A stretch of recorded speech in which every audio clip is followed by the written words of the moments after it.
I used to believe love was the answer to everything. You give enough, stay, patient stay, loyal, and somehow the pieces just fall into place. That's what I thought when I met her. Her name was Lauren. We were both 26, working in the same tech company in Austin, Texas. I was a software engineer grinding through code in a dim cubicle. She was in HR lighting up the office with this effortless charm. The first time I saw her, she was laughing at some dumb joke in the break room, her eyes catching the light like she was the only one in color. Smart sharp with a sarcastic edge that made every conversation feel like a spark. I was done for before we even had coffee together. Fast forward 6 years, we were married. Got a small house in a quiet Austin suburb, cedar trees out front. A mortgage I worked overtime to cover. I was the provider, not bragging, just how it was. 60-hour weeks freelance gigs when bills stacked up. Lauren had everything she needed. Her yoga classes, her girls' trips, her $200 skincare subscriptions. She worked part-time after a while, said she needed space to find herself. I didn't argue. If I could carry the load so she could breathe easier, wasn't that love? Wasn't that what you do for someone you die for? But love's funny. It blinds you. You don't see the cracks until they're canyons. At first, it was small things. She'd dodge my kisses, say she was tired or stressed. I'd try to hold her hand, and she'd pull away her phone, glowing brighter than her smile. Nights became routine on her side of the bed, scrolling Instagram back-turned while I lay there pretending it didn't sting. I thought maybe she's just going through something. Maybe I'm not trying hard enough. Then came the night that broke the illusion. We were at a company gala, all chandeliers and fake laughs. I was in a suit I'd bought just for her, hoping she'd notice. She was in a red dress, radiant, working the room like a pro. I stood by the bar, watching her charm everyone but me. Then it happened. Brad, her slick HR manager, made some joke, and she laughed louder than I'd heard in months. Someone asked her how we were doing, and she smirked, glass in hand, and said, "Oh, Nathan, he's great at paying the bills. Keeps the lights on, right?" The room chuckled. My face burned. I was her husband, not her accountant. But to her, to them, I was just the guy who funded her life. I drove us home in silence. She didn't notice. She was too busy texting. Probably Brad, probably planning the next brunch I'd pay for. That night, lying awake, I realized something. I wasn't her partner anymore. I was her ATM. And the worst part, I'd let it happen. That night at the gala stuck with me like a splinter you can't pull out. I kept replaying Lauren's words. He's great at paying the bills, and the way everyone laughed like I was some kind of punchline. I wanted to believe it was a one-off, a bad moment. But deep down, I knew it wasn't. Things had been shifting for months, so slow I barely noticed until the ground was gone beneath me. Lauren started pulling away more. No more morning kisses, no more late-night talks. She'd come home, toss her bag on the counter, and head straight to her phone. I'd ask about her day, and she'd give me one-word answers, her eyes glued to Instagram. I'd try to hug her, maybe steal a moment in the kitchen, and she'd stiffen, like my touch was an invasion. "I'm tired, Nathan," she'd say, or "I'm stressed." Then it became, "It's my body, my rules. Don't touch me unless I say so." That line hit like a brick. I wasn't asking for much, just a spark, a sign she still saw me as her husband. but she'd look at me like I was a stranger, like I was asking for something I hadn't earned. What hurt worse was how she gave everyone else the version of her I used to know. Her friends got her laughs. Her coworkers got her charm. She'd come home buzzing about Brad, this Brad, that. Brad Whitaker, her HR manager, the guy with the polished smile and the kind of confidence that screams trouble. Brad's so funny, she'd say, scrolling through his Instagram stories. He really gets me. Gets you, I thought. What about the guy paying for your $500 spa weekends? The guy who's been here through every late bill and bad day. Then it got worse. One night, I was balancing our budget, something I did alone, always, when I noticed a charge. $2,000 at a jewelry store. I thought it was a mistake. We didn't buy jewelry, not with a mortgage and car payments. I checked the statement. It wasn't a mistake. It was a men's watch delivered to Brad's address. My heart sank. I confronted her calm as I could. Lauren, what's this charge? A watch for Brad. She didn't even blink. Oh, it was a team gift. Everyone chipped in. He's been such a great mentor. Chipped in. With my money, I checked the account. No one else's name was on that purchase. Just ours. Just mine. I stood there staring at her, waiting for something, an apology, an explanation. Nothing. She just shrugged. Said, "Don't make it a big deal, Nathan. You're acting paranoid." Paranoid. When my wife's buying her coworker a $2,000 watch while I'm scraping by to cover her sushi nights, I went to bed that night, not angry, but hollow. Like someone had scooped out the part of me that used to hope. She didn't notice. She was too busy posting selfies from some rooftop bar, probably with Brad, probably on my dime. The next morning, she asked for $500. Girls' trip this weekend, she said, casual, like it was nothing. You got it right. I looked at her, her perfectly manicured nails tapping the counter, her eyes not even meeting mine. That's when it hit me. She didn't see me anymore. Not as a husband, not as a partner. I was just the guy who paid for her life while she gave her smiles to someone else, and I was done pretending it was okay. The $2,000 watch was a gut punch, but I still wanted to believe Lauren. Maybe it was a mistake. Maybe she didn't mean to hurt me. I clung to that hope like a lifeline, even as it frayed. But the truth has a way of slipping through the cracks, and what I found next wasn't just a crack, it was a chasm. It started with a phone call I wasn't supposed to hear. Lauren was in the living room, her voice low, almost a whisper. I was in the kitchen, making coffee, trying to act like everything was normal. Then I heard her say, "Mom, I got it under control. He won't notice." My ears pricked up. Mom. That was Diane, Lauren's mother. Diane was a piece of work, always dripping in designer clothes, always talking about her investments and connections. I never liked her, but I tolerated her for Lauren. I edged closer, quiet, holding my breath. Lauren's voice sharpened. "Yeah, I transferred another $5,000 last week. He's too busy working to check."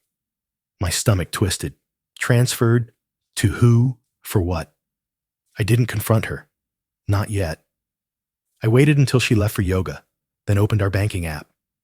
My hands shook as I scrolled through the transactions. There it was, $5,000 to an account I didn't recognize.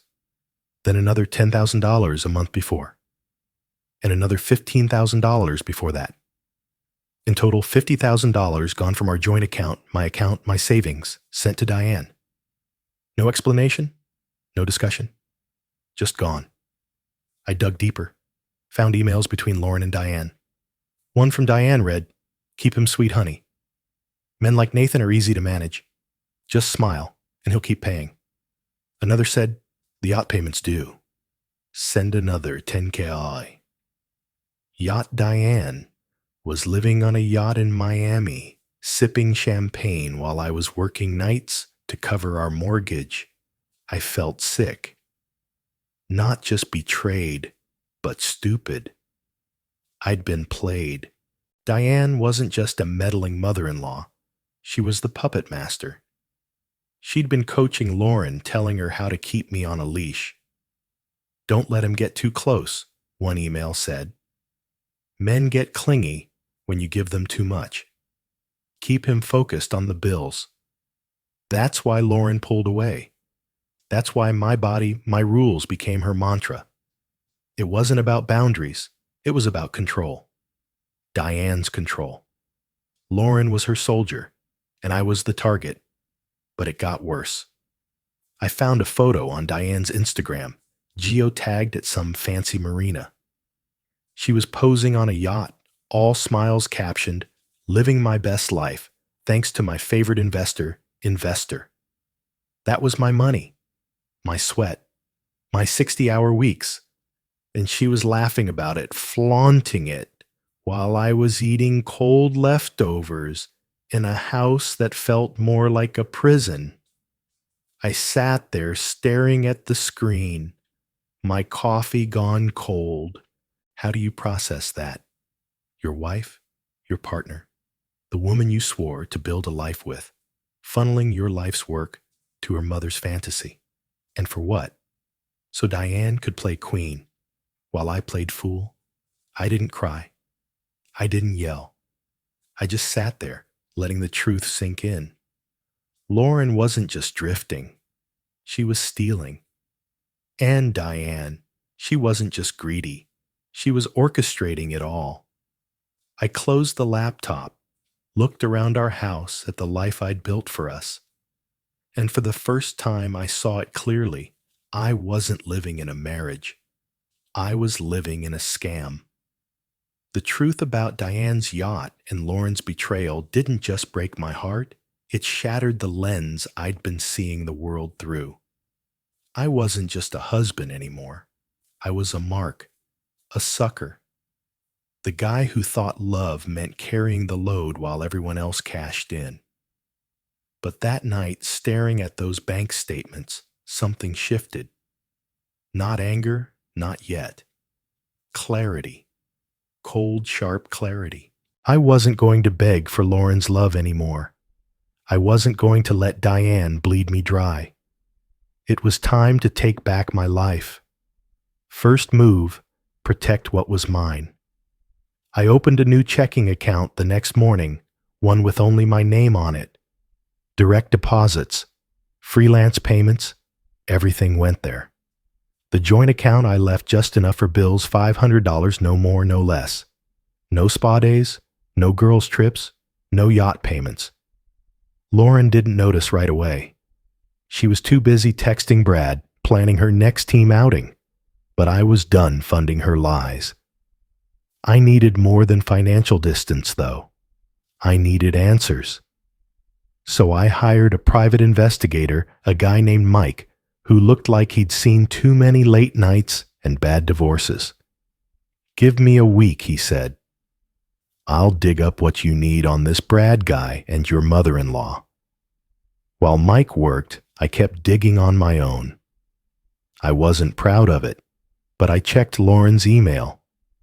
She'd left her laptop open, like she didn't think I'd ever dare. That's when I found it, the email that turned my blood to ice. It was from Brad, sent 3 weeks ago. Babe, we're so close, it read. Once we get the rest of his savings, you file for divorce. Half of everything's yours, and we're set. Don't let him guilt you. He's too soft to fight back. The rest of my savings, I checked the numbers. I'd saved $200,000 over the years, scrimping, working overtime, thinking it was for our future, our kids, our retirement. They were planning to take it all. Lauren had replied, "He's clueless. I've got him wrapped around my finger. Just keep Diane happy and we're golden. Golden. They were plotting to gut me, to leave me with nothing, and she was calling it golden. I sat back, my hand shaking, not from sadness, but from a kind of quiet rage. This wasn't just about money. This was betrayal on a level I couldn't fathom.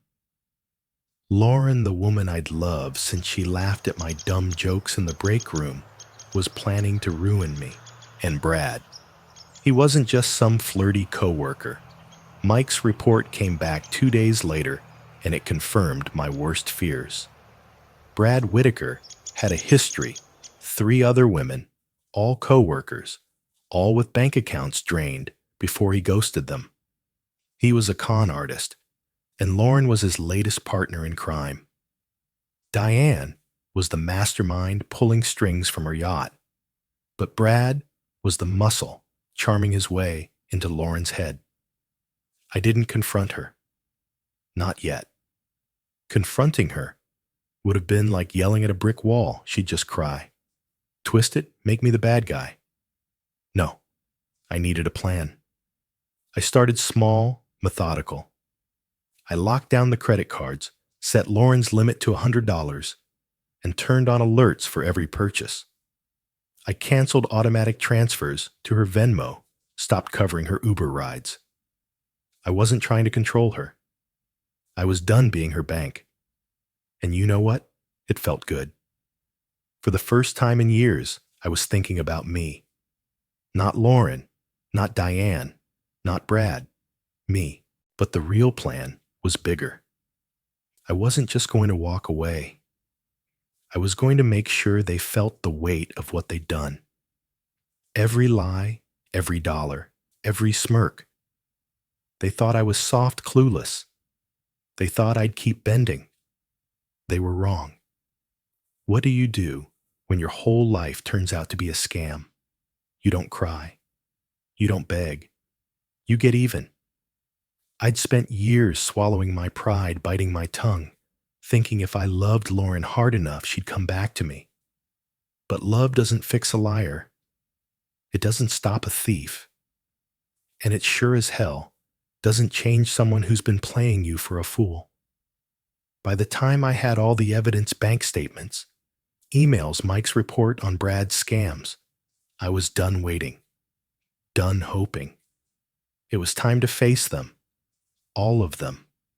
The opportunity came at Diane's annual family dinner, a big show she put on every year at her overpriced Austin condo. Picture it, long table, crystal glasses, catered food I'd probably paid for. Lauren was there, glowing in a new dress, chatting with relatives like she was auditioning for a role. Brad was there too, invited as her work friend, all charm and slick hair, sipping wine like he owned the place. Diane presided over it all, her diamond earrings catching the light, her laugh sharp as a knife.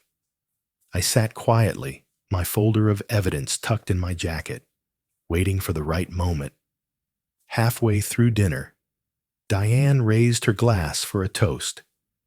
To family, she said, and to those who make our dreams possible. She winked at Lauren. My stomach churned. That was my cue. I stood up, cleared my throat. I'd like to add to that, I said, my voice steady. Every eye turned to me. Lauren frowned, sensing something off. Brad shifted in his seat. I pulled out my phone, connected it to the Bluetooth speaker, Diane's pride and joy, and played a recording. Lauren's voice filled the room. Mom, I got it under control. He won't notice. I transferred another $5,000 last week. Gasps. Diane's face froze. Then I opened the folder, slid printouts across the table, bank statements, showing $50,000 funneled to Diane receipts for Brad's $2,000 watch emails about their plan to take my $200,000 savings. Lauren, I said, looking straight at her, you spent $10,000 a month on spa days, brunches, and gifts for Brad. My money. Our money. Care to explain? Her face went white. She stammered, "Nathan, you're making a scene. This isn't what it looks like, isn't it?" I turned to the table. "She's been draining our account to fund her mom's yacht. And Brad here, he's been helping her plan to divorce me and take everything." I dropped the email printout in front of Brad. His smirk vanished. Lauren tried to flip it. She stood, tears welling up, voice shaking. "You're controlling Nathan. You're trying to trap me. I needed space, and you're punishing me for it. Classic. Make me the villain." But I was ready. Space. I said, calm, cold, "Is that what you call lying to my face? Stealing from our future? Or is it space when you and Brad plan to clean me out?" I looked at her family, her aunts, her cousins, all staring horrified. "My money, my rules, right, Lauren?" "That's what you said." Then came the twist. I didn't see coming. Brad cornered, panicked. He stood pointing at Diane. "She made me do it," he blurted. "Diane said if I got close to Lauren, kept her distracted, we'd all get a cut. She's been planning this for years." The room went dead silent. Diane's glass slipped wine, spilling like blood across the tablecloth. Lauren's jaw dropped. "Mom," she whispered. Diane's face twisted, but she didn't deny it. She just glared at Brad, then at me, like I'd ruined her game. I didn't yell. I didn't need to. The truth was louder than any shout. Lauren's family stared at her, at Diane, at Brad, the air thick with betrayal. I picked up my folder, looked at Lauren one last time. "You wanted space. You've got it now." I walked out, leaving them to choke on their lies. The sound of Diane's sputtering excuses faded behind me. For the first time in years, I felt light. Not free, not yet, but close. Walking out of that dinner felt like shedding a skin I'd outgrown.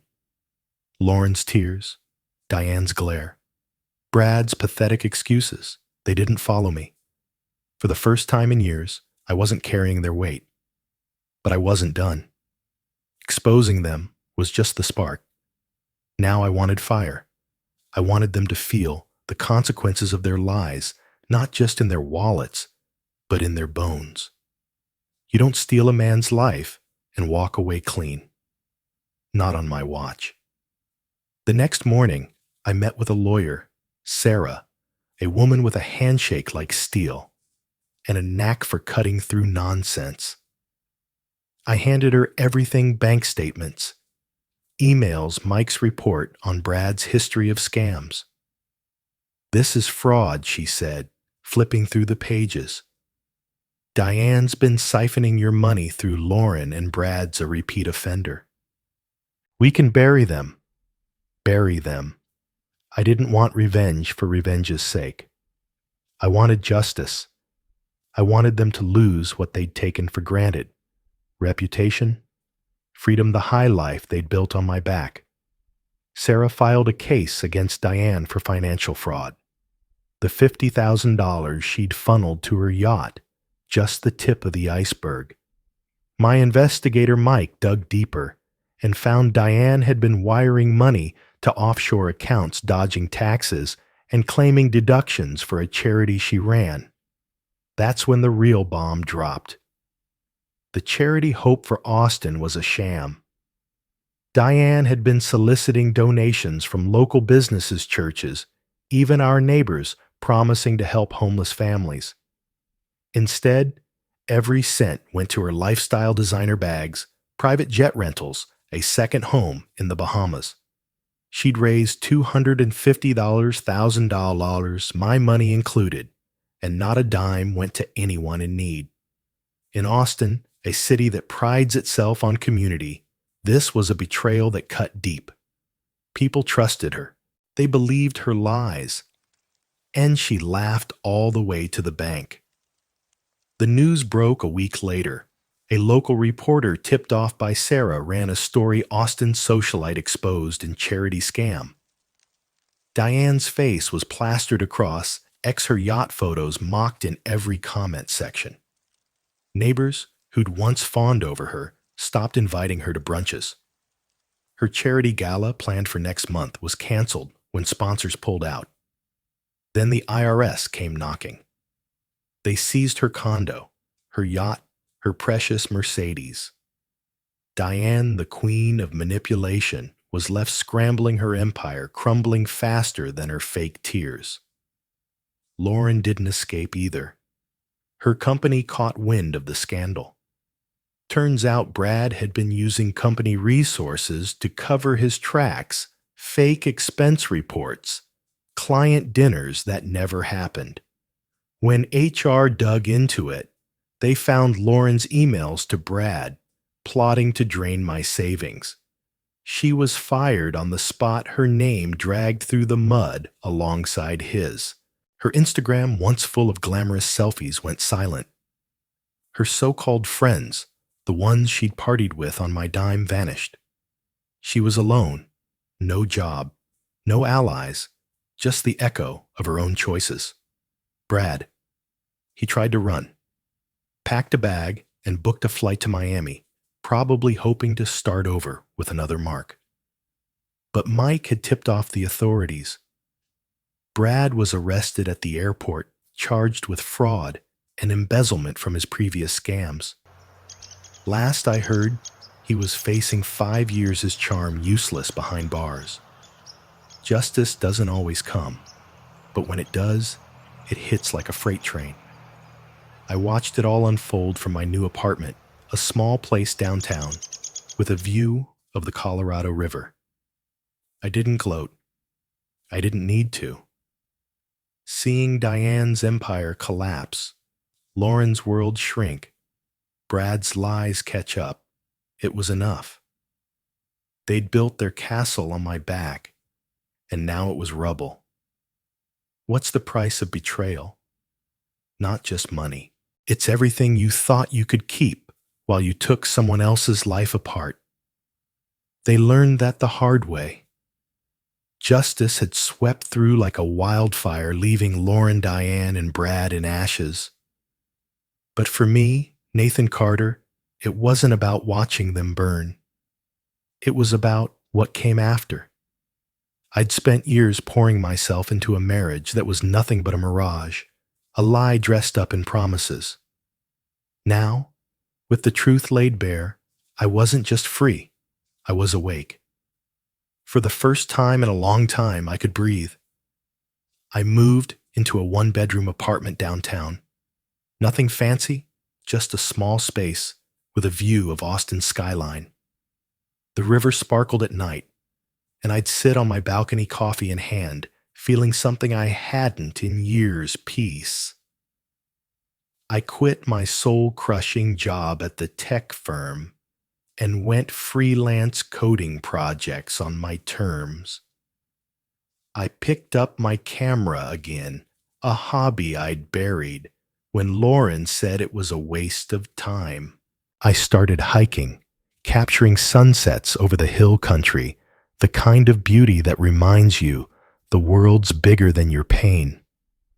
I laughed louder, stayed out later, reconnected with old friends Lauren had pushed away. I wasn't asking permission to live anymore. Why should I? I'd earned this. Then I met Rachel. It wasn't some movie moment, no violins or slow-motion glances. I was at a bookstore flipping through a photography book when she asked if I'd read it. She was a journalist grounded with a quick wit and eyes that actually saw me. We talked for hours about art, about life, about the kind of things you forget matter when you're stuck in a broken marriage. I told her early on, I'm not here to be anyone's ATM or punching bag. I've done that. She nodded, no hesitation. Good. I don't need rescuing. I want a partner. That word partner felt like a key turning in a lock I'd forgotten I had. Lauren tried to reach out. A month after the dinner, after her job was gone and her friends had ghosted her, I got a letter. Handwritten 2 pages, her words shaky on the page. I was wrong. Nathan, it said. Mom pushed me, told me it was the only way to keep us secure. I didn't see how much I hurt you until it was too late. I'm sorry. Sorry. After years of lies, of stealing my savings, of planning to leave me with nothing, I read it once, then set it aside. I didn't reply. Not because I hated her, but because I didn't need to. Her apology wasn't for me, it was for her guilt. And I was done carrying that for her. I thought about the man I used to be, the one who thought love meant giving until you're empty. That guy's gone. I learned something through all this. Love isn't a blank check. It's not about bleeding yourself dry for someone who gives you scraps. It's about respect, about showing up for each other. Lauren and Diane took that from me, but they didn't break me. They taught me to value myself. And Rachel, she reminded me what it feels like to be seen not as a provider, but as a man. One evening, I was out shooting photos by Lake Travis, the sky blazing orange and pink. Rachel was with me, laughing at my bad puns, her camera slung over her shoulder. I looked at her, at the horizon, at the life I'd rebuilt from the ground up. And I realized something. It's better to stand alone in peace than to beg for love in a storm. What do you do when you lose everything you thought you had? You don't. You find what you were always meant to be: yourself.